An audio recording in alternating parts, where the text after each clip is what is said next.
Mga kapatid ko, pakinggan natin ang mensahe ng ating Divine Master.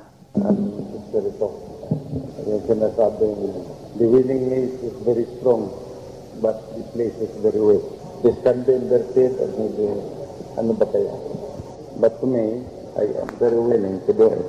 Pero wala tayong magawa kung mahina ang isip natin at mga gawa. Ganun pa rin ang mangyari. And I have been trying my best to do and to give you facilities of what we are here today. Pero ako rin, kung ako lang mag-isa, kaming mga opisyalis, wala rin kaming magawa ng ganun dahil hindi man kagaya ito ng isang bagay na maliit lang na pwede magawa. Kaya ako humingi naman ng tulong sa inyo kung ano mang magawa natin ito na hindi kayo masyado mainitan dyan. I think by next month or something May and June, maulan na naman dito. Ang mahirap na naman ito, malamig na naman. Ngayon mainit. So, sa bagay, hindi kagaya sa iba't bansa. Sa ibang bansa ngayon, medyo sobrang lamig.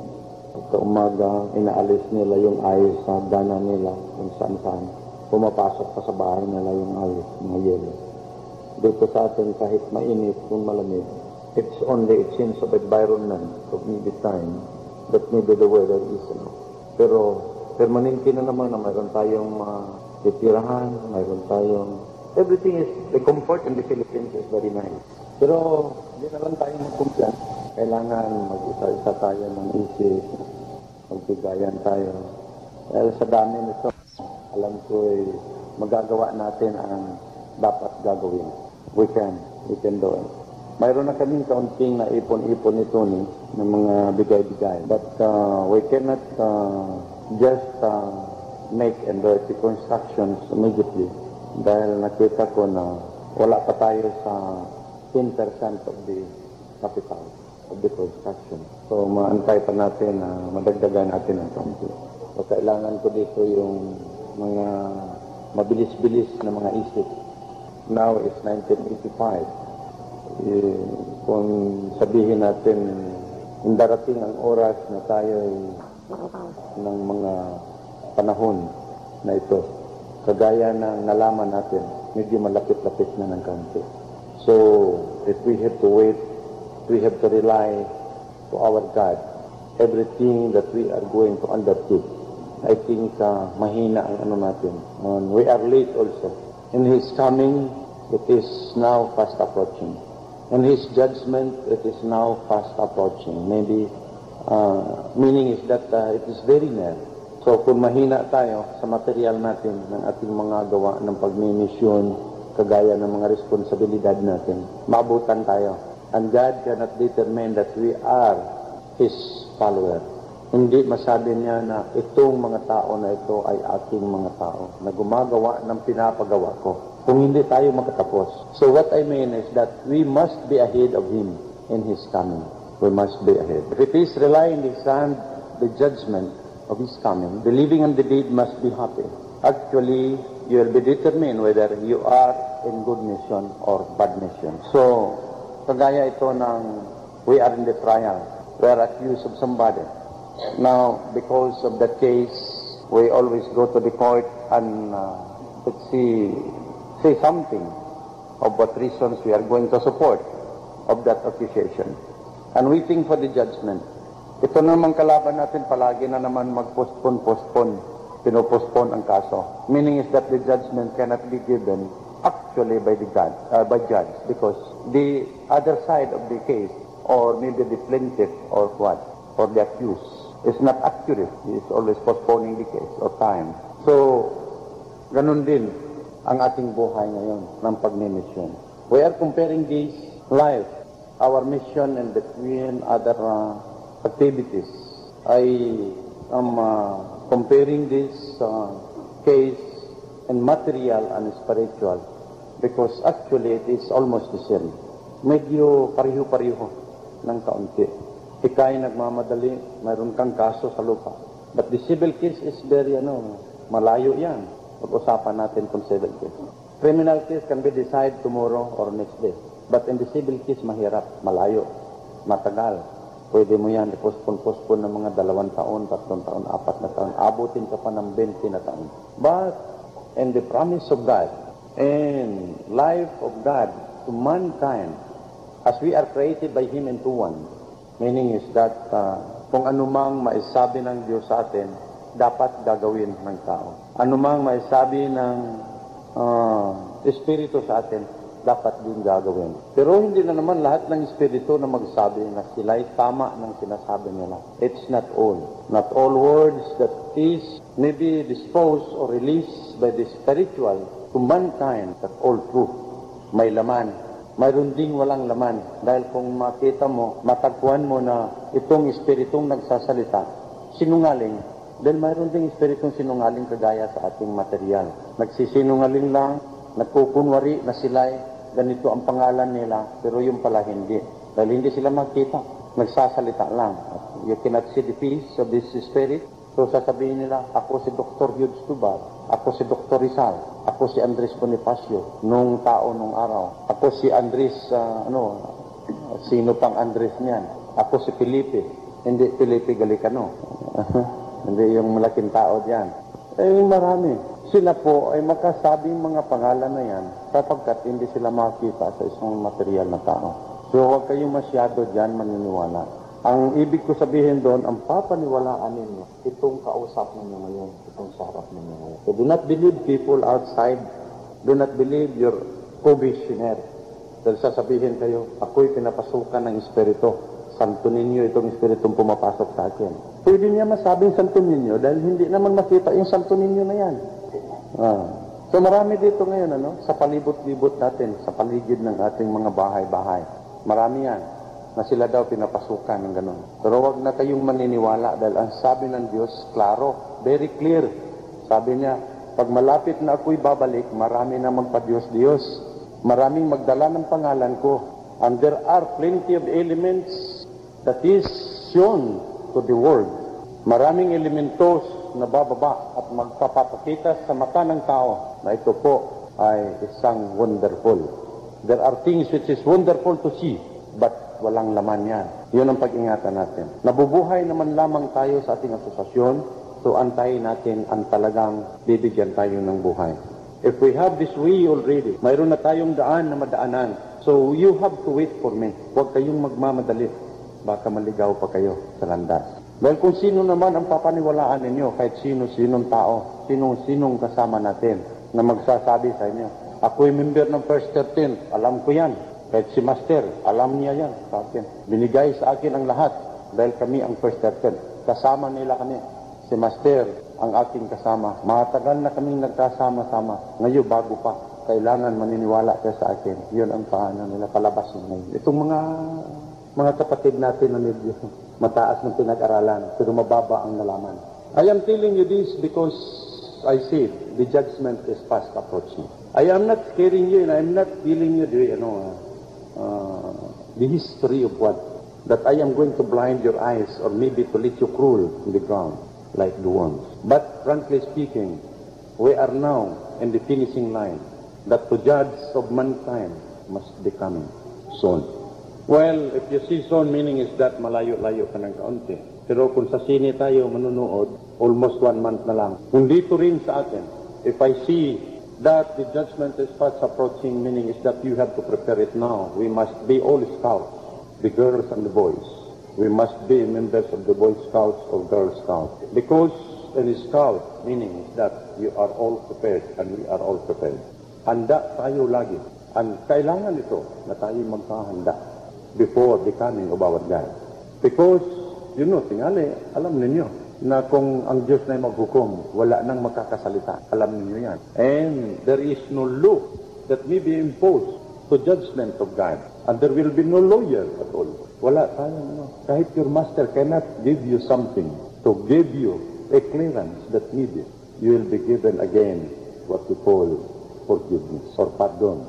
There will be no pardon at all in the judgment of God. Hindi kagaya dito sa ating mundo. And nobody could give you to protect yourselves and to change the mind of God. Nobody. I said, even your master cannot do it. Except that you have to follow what I say today. Except that you have to go with me. except that you have to maintain your mind to love God and myself. Because my Father and myself is the same. I am not God, but I can tell you that my mission is the states of God. And all the words which is coming from my mouth, it is also His words. So I said, I am not God, I said, I repeat. But please remember that my teaching is coming from Him. And I cannot be sent here to the world without Him. This is only a meeting of a monthly meeting. And I cannot tell you these words in many people, because actually you are very lucky today that I am giving you this information, because this is an ahead information which I believe that our mission na kailangan na ngayon na tayo'y kikilos. Huwag na kayo masyado magkumpiyansa. Huwag na kayo masyado maniniwala sa ating mga kapwa tao. Huwag na kayo masyado maniniwala sa mga kalukuhan ng ating mga misyonaryo. Alam ko yan na marami na tayong mga luluko. Nagluluko na sa pagmimisyon. Pero huwag ninyong pansinin yan.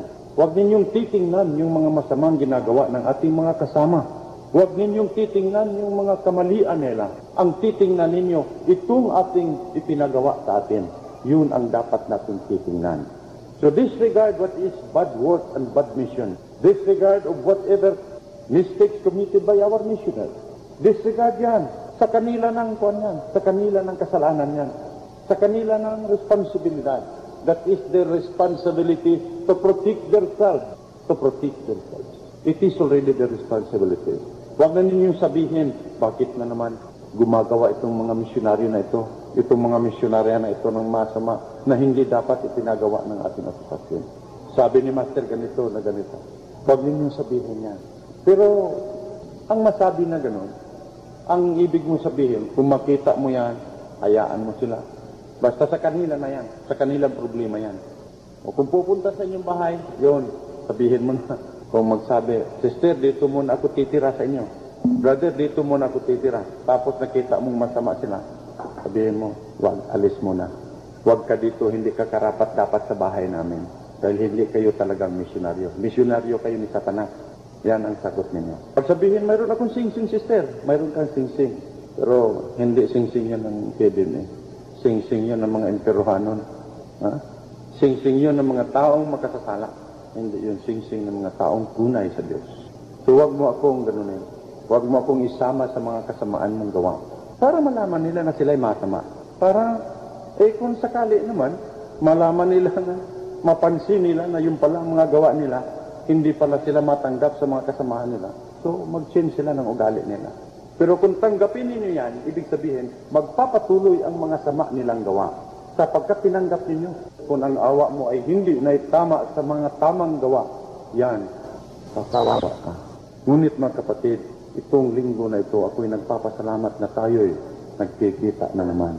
Dahil ang research natin ngayon, itong mga lektura na ito, itong mga mensahe na ito, ito ang malaman ng mga mensahe sa lahat ng mga mensahe. I think if you have to think over the past of my mission, the past of what I am, the past of what I am standing here in this stage, lahat lang yun parang hindi balik. Pero itong mga na ito, itong mga salita ko ngayon, this is the most, ito ang malaman ng ating lahat. So tandaan ninyo ito. You are my friends. You are my friends. You are my people. And I love you very much. So I'm telling you this. I'm telling you this because I know that you are sincere and loyal to me. I know that your loyalty will never cease until and forever. But sometimes your mistakes can be despair so what? And that will remain to my soul and to your soul as a sickness of what we are being a missionary. Ito po ang ating kailangan. Ang disiplina natin kailangan nasa dibdib natin palagi. The feeling of your heart that will maybe penetrate to your mission. And the feeling of your heart that will maybe penetrate to what you are. Ito ang kailangan natin. Na kailangan pansinin natin ang mga gawa na mabuti. Kailangan pansinin natin ang mga gawa na ikakabuti sa ating kapwa. Dahil ang mission natin, it's not only that we are the one who make the reforms. It's not. We should have to echo this and transfer to other people. We should have to give this to other. Kung possible, we can also give this to our friends. Yun nga, binigay sa atin ang mga responsibilidad na ito. Para man lamang tayo mabigyan at mapagbigyan rin yung ating mga kapwan tao, mga kaibigan. O kaya, kung hindi kaibigan, okay pa rin. Dahil ito ang mission natin, na kailangan mabuo ang ating mga tao. Kailangan mabuo ang pag-ibig, ang pagmamahal, ang mga gawa ng ating mga kapwan tao. Marami ngayon naglalakad para sa sarili nila. It's almost 99% of the people who is going around now. They will go out from the house, from the residence, just to look for their own income maybe. Ito ang iniisip nila. Na kung kailangan, sila'y bababa, sila'y aalis sa kanilang bahay. Naghahanap sila ng para sa sarili nila. Hindi kagaya sa atin. All of us. When we go out, we are thinking not only for ourselves, but we are thinking for other people. Yan. Sino bang nagumagawa ng ganun? Tayo lamang. Ikaw. Tayo dyan. Tayo ang gumagawa ng ito. Nobody. And that can be counted only by your fingers. And that could determine only for how many persons are working for this. Just to show to our Father Almighty that we are working in His mission before. So whatever accomplishment that we are going to undertake, by individual or in general, might be that is your accomplishment. And that should not be given to others. Hindi ito maipagawa, hindi ito maipabigay. Hindi ito makuha sa ibang tao kung hindi sa inyong sarili. It is your own credit, your own records. That's shown that you are the one who makes the implementation. Ngunit mga kapatid, ang sinabi ko'y mahal kita. I can make to do something, but either maybe corrections, that may be mistakes that you have implemented, or wrongdoings. With this kind of implementation, please let us erase to our minds now. I see the judgment that may come in the future, or when we must be prepared. We are now born again. This is now our second life. Because once you enter to the organization like this, meaning is that you are already born again. If there will be a saying that we must be born again after that you are accepted by the PBMA, and after you are already entered to the PBMA, meaning is that naisinilang ka na ulit. Naipagawa ka ng ibang tao, iba ng klaseng tao ka. Meaning is that you are not anymore an ordinary man or woman. I said you are not an ordinary because you are a missionary. Like disciples of Jesus Christ before, when they were sent to different places to cure the sickness of man and to cure maybe the soul of man, the body as well. That is the meaning of the words of God. And that meaning, that is maybe what we are needing today. Bakit tayo nagluluhod ngayon? Bakit tayo yung nagdadasal? Because there are sins. Mayroong mga sins. Yung mga santo na yan, yung mga santa na yan, doon tayo nagdadasal kung minsan. Nagluluhod ka, no? Tao yan. Kagaya sa inyo. Pero sino sila? Sila ang katiwala ng Diyos nung araw. Sila ang utusan ng Diyos nung araw. But if you are going to find and read the history of Dr. Rizal and the doctrine of Dr. Rizal in general, there is a saying that history simply repeats itself. So if there will be disciples of Jesus Christ before that is made to Sinai Mountain, maybe this is now the second generations that we are the people who are implementing His work before, which is forgotten for how many years by people in the world, which is created by God. You are now the survivors. You are now the hands of the world people. You are now the way of the people who are living in the dark. And you are now to enlighten these people. Ikaw ang magdadala ng liwanag na galing sa langit na itabigay dito sa mundo na ito. Hindi, huwag ninyong dagdagan ang dilim ng pagtitingin ng tao. Huwag ninyong dagdagan ang problema ng tao ngayon. Huwag ninyong dagdagan ang hirap ng tao ngayon. Because I say, it is rely in your hand that the mission of our Father Almighty, which is forgotten for how many years, you will be the one to recognize yourself and to recognize the mission of God to come again. And we will be great again by God. My friends, itong araw na ito, iuulit ko sa inyo, I am very happy to see you once again and to give you this short message this morning. I hope itong araw na ito, this is now the start. Ito ang umpisa ng ating pagmamahalan Ito ang impisa ng ating pagsisikap. Ito ang impisa ng ating pagdadasal na walang hanggan. Alam ko'y nangangailangan kayo na kayo'y makita sa historya. And the history that never repeat. And you are the next people to be nailed by people. Kayo ang susunod na naman, naluludha na naman ang sunod na mga tao na darating. So I hope that your name will be patented now and forever. Ito po ang kailangan natin ngayon. So, medyo mainit dyan. Ayaw kong ibibilad kayo ng sobra ng init. Gusto ko sana na dito tayo lahat. Pero kaunti lang itong lugar natin, medyo mahirap. So isipin ninyo, hindi na ako magsabi sa inyo na magbibigay kayo kung anong ibibigay ninyo. Kayo na ang bahala. We have the plan to proceed our construction. It's up to you. If you have something there, kung mayroon kayong kaunting pera, huwag kayong masyado magtataw. Dahil kung itatago ninyo sa sarili ninyo, ganun pa rin mawawala yon. So mas mabuti na lang, igastos natin ang kaunti. Mayroon tayong magastos kung anuman na ipakita natin sa ating kapwa. And that is your love to our association and love to our dad. Mga kapatid ko, pakinggan natin ang mensahe ng ating Divine Master. And ito, yung sinasabing, the winning ace is very strong, but the place is very weak.